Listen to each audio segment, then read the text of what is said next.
Mesdames, Mesdemoiselles, Messieurs, bonjour. Membres et fidèles de la grande famille du Temple de la foi, nous vous transmettons nos salutations. Amis et corps du Christ mondial, nous vous saluons également dans le nom précieux de notre Seigneur Jésus. Je suis dans le magnifique jardin du centre Zoé pour vous parler d'un programme qui est en train d'être mis en place au Temple de la foi Abidjan. Il s'agit de la première édition de Isha 2019. Nous sommes sur ce plateau pour comprendre le comment et le pourquoi de Isha. Donc je ne suis pas seule, je suis avec la révérende Danielle Wafo, épouse du révérend Ralou Wafo, qui va nous expliquer de quoi il s'agit.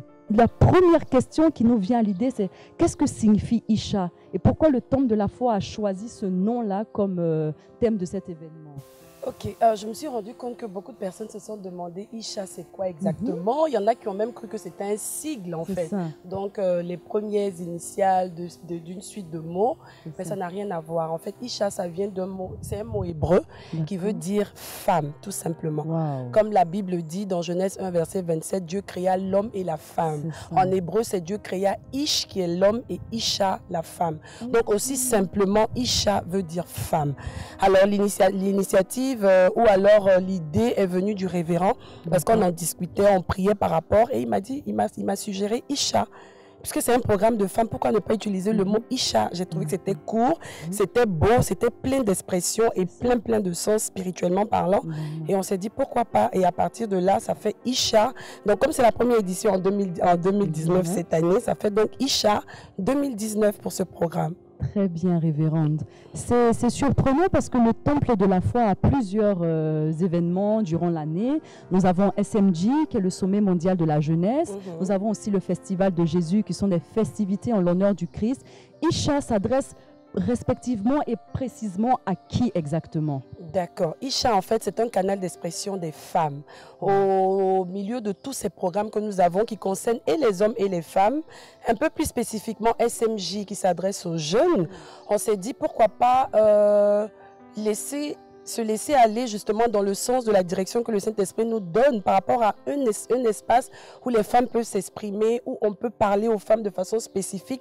Pas que ce soit spécifiquement les femmes mères, les femmes mariées ou alors les femmes fiancées, mais c'est tout ce qui est femme. Parce que Isha, c'est l'être humain féminin en fait, de sexe féminin. Donc la femme, c'est une créature du Seigneur qui a été mandatée pour un but précis sur la terre. Donc chaque femme qui naît sur la terre a une destinée qui participe au plan global de Dieu pour le monde. Et donc, à partir de ce moment-là, on s'est dit, il faut qu'il y ait un canal d'expression pour que les femmes puissent être équipées, qu'elles puissent échanger, qu'elles puissent avoir la réalité ou alors la vérité biblique en fait de leur personne, de leur particularité. Et donc, c'est pour ça que Isha va exister. Donc, du coup, on ne s'adresse pas spécifiquement aux femmes parce que généralement quand on parle de programme de femmes, on spécifie. C'est vrai que la femme a été créée comme étant une aide. C'est clair. Dès le départ, initialement, dans le plan du Seigneur, il s'est rendu compte qu'il n'était pas bon que Adam soit seul. Donc, c'est vrai qu'elle a cette vocation à être une aide pour l'homme. Mais ça ne veut pas dire que tant qu'une femme n'est pas mariée, elle ne peut pas accomplir pleinement la destinée pour laquelle elle a été suscitée par son Créateur qui est notre Dieu. Donc ce programme s'adresse à tout le genre féminin. Que tu aies 15 ans, que tu aies 25 ans, que tu aies 45 ans, que tu aies 60 ans, que tu sois mariée, veuve, divorcée, fiancée, célibataire, ça t'intéresse, ça te concerne. Wow. Voilà. Nous sommes très, très enchantés. Je sens que quelque chose d'extraordinaire va se passer. Ah bah oui, moi-même, je m'y attends aussi. Le Temple de la foi existe déjà depuis plus de 10 ans. Pourquoi avoir mis ce programme maintenant, que cette année? D'accord. Nous avons une particularité au Temple de la foi, c'est de ne pas faire les choses pour les faire.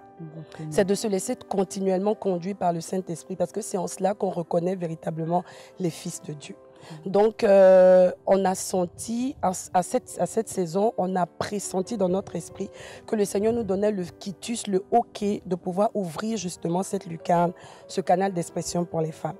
Et c'est pour ça qu'aujourd'hui, nous nous retrouvons en train d'organiser Isha 2019 Et ça va continuer parce que c'est le top départ en fait de quelque chose que Dieu initie. Et tant que c'est Dieu qui dit que c'est OK, on y va. Parce qu'il ne faut pas tomber aussi dans le folklore. C'est ça, exactement. Exactement. Donc, est-ce que Isha concerne uniquement les femmes du Temple de la foi? Nous savons que c'est une très grande famille, donc nationale en Côte d'Ivoire, mais surtout internationale. Mais est-ce que ça cible que les femmes de la communauté du Temple de la foi? Non, pas du tout. En fait, nous avons une église, vous savez, qui a un impact universel et international. Donc, à partir de ce moment, chaque programme que nous organisons au sein de l'église a une portée internationale. Elle concerne donc le corps de Christ, national et international, et même les femmes de la société qui ont besoin d'instructions, qui se sentent attirées vers le pourquoi de leur existence, pourquoi elles ont été créées femmes et pas hommes, en fait. Quelles étaient les attentes du Seigneur quand il les créait avec ce sexe féminin, en fait, ce genre féminin, je dirais. Et donc, c'est par rapport à ça que nous organisons ce programme. Donc, ça concerne les femmes d'ici et d'ailleurs, les chrétiennes et les non-chrétiennes. Parce que nous disons justement, à la quête de l'essence de leur vie, certaines femmes peuvent venir, même en ne connaissant pas le Seigneur, et elles finiront par découvrir l'initiateur justement du but de leur vie et s'attacheront à lui au travers du Seigneur Jésus, d'où la nouvelle naissance pour certaines, qui est espérée fortement au travers de ce programme. Nous prions pour cela. Est-ce que, surtout pour les femmes qui sont à l'extérieur, est-ce qu'il y a un dress code? Parce qu'elles vont arriver, elles ne veulent pas se sentir en déphasage par rapport aux femmes déjà du Temple de la foi. Est-ce qu'il y a une façon de s'habiller? Il y a des couleurs à adopter pour ce programme? Fondamentalement, je dirais pour les femmes de l'extérieur, non. Ce n'est pas du tout une obligation pour elles. Quoique, à l'intérieur, au niveau du Temple de la foi, on a décidé quand même de s'identifier au travers d'un pagne. Donc, qui va nous permettre de pouvoir nous retrouver, nous reconnaître. Et donc, ce pagne qui a été choisi, en plus d'un t-shirt, va être porté par les femmes du Temple de la foi. Mais c'est ouvert, justement. C'est un pagne qui est en vente juste au Temple pour donner la possibilité à celles qui le désirent de façon très volontaire de pouvoir s'acquérir le pagne, le t-shirt et pouvoir justement s'identifier à la grande fête et s'identifier à nous. À la grande famille. À la grande famille, exactement. Donc, révérende, pouvez-vous nous donner un aperçu des festivités, c'est-à-dire la date exacte, l'heure et surtout le thème de ce programme? Nous sommes dans un cadre chrétien, nous savons que nous ne nous réunissons pas en vain. Il y a toujours la parole de Dieu qui est au centre. Qu'est-ce qui est prévu pour ce moment-là? Eh bien, je commence par vous donner le thème du programme. Le thème, c'est Dieu exauce les femmes. Waouh, Dieu exauce les femmes. Est-ce à dire que Dieu n'exauce pas les hommes, révérend? Ah ben non, pas du tout. Dieu exauce les hommes aussi. Mais on veut spécifier aux femmes que Dieu les exauce. Et donc, quand elles viendront, elles comprendront dans quel sens on veut attirer leur attention sur le fait qu'elles puissent être sûres et certaines que Dieu les entend. Dieu les aime, Dieu a un plan pour elles et Dieu les exauce quand elles prient. Elles manifestent leur foi, il n'y a aucun problème au même niveau que les hommes en fait. Ok, très bien. Moi, Quoi que nous ne soyons pas en train de vouloir revendiquer, parce que souvent les programmes de femmes aussi, c'est souvent ça, vouloir revendiquer notre féminité, le fait que nous aussi, Dieu nous aime. Non, ce n'est pas dans ce sens-là. C'est juste pour dire aux femmes que Dieu nous exauce. Il faut que nous en soyons conscientes, pas comparativement aux hommes ou à X ou Y. Il y a un plan pour nous dans le rôle d'aide, mais pas seulement, dans un autre cadre aussi. Donc, pas seulement dans le rôle d'aide, c'est ça. Dans le fait que Dieu nous a destinés à quelque chose de particulier et c'est par rapport à ça qu'il nous a donné la forme que nous avons. Nous aurions pu être des hommes, mais dans le plan de Dieu, il fallait que nous soyons des femmes parce qu'il y a des caractéristiques dont il avait besoin pour manifester la destinée de chacune d'entre nous. Glorious. Donc, nous avons dit les dates. Les dates, donc, c'est effectivement le vendredi 8 mars et le samedi 9 mars. Voici comment le programme va s'articuler. Le vendredi matin, une délégation des femmes du Temple de la foi posera une action sociale qui consiste à apporter un don à la pouponnière de Yopougon. Ça va se faire le matin, donc en petit nombre. Et le programme en lui-même démarre le vendredi 8 mars à partir de 18h30 au Temple de la foi à Abidjan. Donc on aura des enseignements, la louange, l'adoration, on aura beaucoup de choses. Et je vous garde l'exclusivité pour celles qui feront le déplacement parce que je ne veux pas tout dire. Quand même que je vous mette juste l'eau à la bouche et que vous soyez encouragés et que je suscite l'intérêt dans vos cœurs. Et le samedi, nous nous retrouvons à partir de 11h pour avoir ensemble des ateliers d'échange, d'écoute surtout, de débat, où on aura la possibilité de poser des questions, on pourra donner des conseils et on aura plusieurs autres choses aussi que je vous réserve en surprise le samedi. Mais ça sera un bon moment vraiment d'échange, de partage où on va aller en profondeur. Parce que c'est deux aspects différents. Le vendredi, c'est des enseignements qui vont être faits. Il n'y aura pas forcément la possibilité de poser des questions tout de suite. Mais le samedi, on va ouvrir justement la lucarne pour que chaque femme puisse parler, s'exprimer. Et puis on va pouvoir rendre ministère, apporter des conseils sur des cas spécifiques. Vraiment prendre les choses, vraiment faire du corps à corps avec nos sœurs. Voilà comment ça va se passer. Révérende, on parle beaucoup des femmes. Vous avez dit que ça touchait peu importe l'origine, qu'elles soient divorcées, mariées, fiancées, jeunes filles actives dans la société ou pas. Mais est-ce que les hommes peuvent participer à ce programme? Absolument, absolument. Parce que j'estime que chaque homme devrait pouvoir encourager une sœur, une femme, que c'est sa femme ou alors sa sœur, à être à un tel programme et participer. Parce que ça fait toujours plaisir à un homme de savoir que sa femme est bien enseignée, elle est bien encadrée. Ça, c'est dans le cadre marital d'un couple. Mais un frère peut être là aussi pour entendre ce qu'on attend ou alors connaître la spécificité d'une femme. Parce que demain, il peut être appelé à rencontrer une femme, à épouser une femme ou alors à élever même une fille qui va être d'abord sa fille et qui deviendra une femme plus tard. Donc, tous les hommes ont intérêt aussi à être présents pour savoir ce que Dieu a de particulier, de spécifique aux femmes, pour être au même diapason que les femmes. Parce que souvent, il y a un décalage. Les hommes ont des conceptions, ils ont leur psychologie, les femmes aussi ont la leur. Mais si on n'arrive pas à comprendre la psychologie de l'autre, donc il est avantageux pour moi, pour tout homme aussi d'être présent, pour savoir un peu comment est-ce que la femme doit être gérée, qu'est-ce que Dieu attend d'elle. Et puis, et puis en plus même, pouvoir l'intégrer dans la manière dont il veut fonctionner dans sa relation avec une femme. Oui, voilà. Exactement, exactement. Révérende, dans le corps du Christ, nous avons écho de l'impact de votre message. Vous êtes une oratrice très douce, même souvent quand vous utilisez des sujets qui sont très poignants. Est-ce que nous aurons l'honneur de vous avoir comme oratrice à Isha 2019? Oui, je confirme que je suis une des oratrices de ce programme. Ah, vous me dites une. Est-ce qu'on a une invitée spéciale? Ah ben oui, on a une invitée parce que dans le corps de Christ, il y a tellement de dons qu'on ne peut pas se contenter de se nourrir seulement d'un seul don. C'est la complémentarité justement des dons qui édifie et qui bâtit le corps et qui bâtit les enfants de Dieu que nous sommes. Je serai justement avec une servante de Dieu, une grande servante de Dieu. Elle s'appelle la prophétesse Déborah Kebila. Elle vient du Cameroun.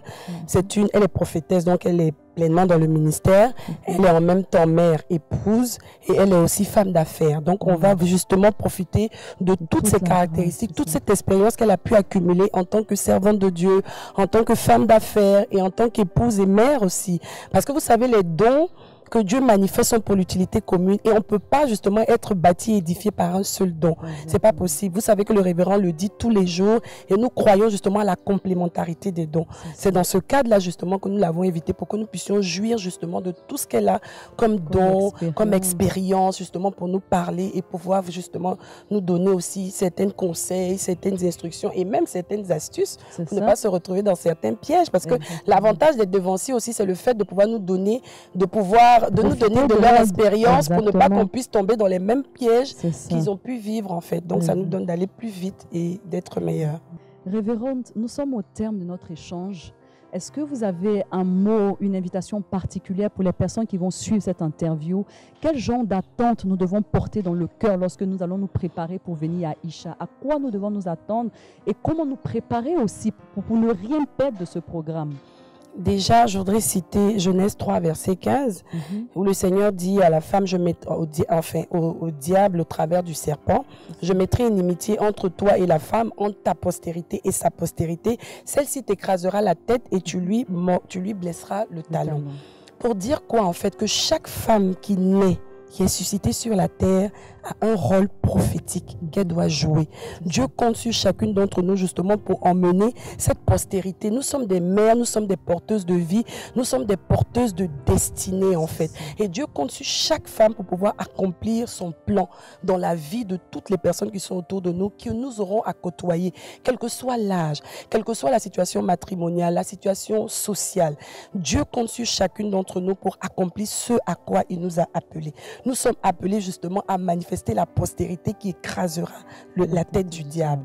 Et donc, chaque femme doit venir en se disant, Dieu compte sur moi, Dieu a investi en moi des dons et des talents, un potentiel pour que je puisse justement amener en manifestation son plan global. J'ai un rôle à jouer et ce programme-là devra amener chacune d'entre nous à prendre davantage conscience de cette responsabilité que nous avons, de ce rôle prophétique que nous avons à mener.